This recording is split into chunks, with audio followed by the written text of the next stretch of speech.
pero a mediodía, antes de comenzar el día igual que hoy, se fueron todos. Cuando se reanudó el fuego, estábamos bastante solos, bastante abandonados, y luego con unas instituciones bastante contradictorias. Las otras nos decían que teníamos que estar confinados, como veníamos de Madrid y decían que teníamos que evacuar. La gente estábamos bastante locos porque no sabíamos qué es lo que teníamos que hacer. La descoordinación era absoluta. Sí, sí, mucho miedo todavía, el que tienen los vecinos del pueblo, seguro. La mayoría sé que ya estáis en vuestras casas.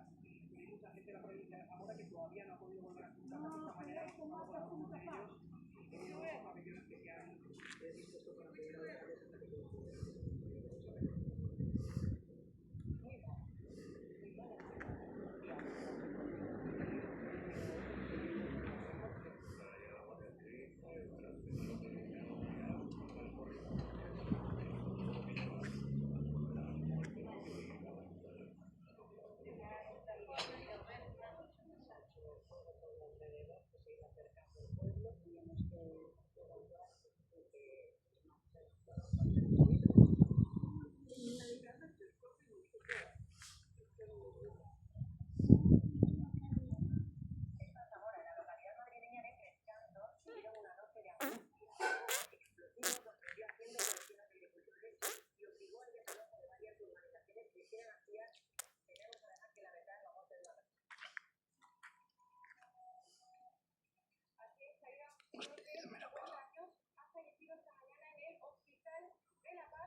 No sabías, mira.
Hostia, mira que lo va a 3 casas.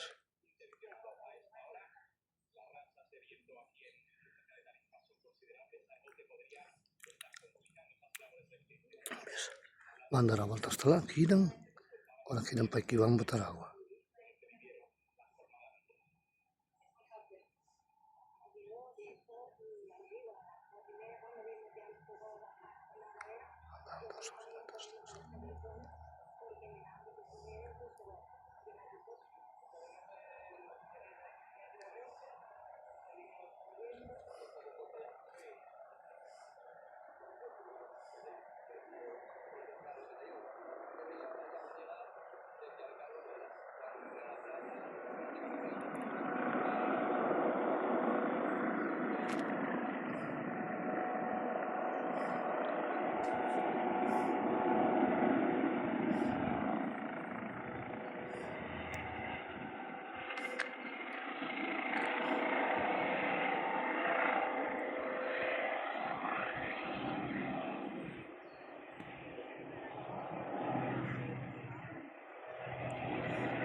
Pequeño, en vez de ver urbano.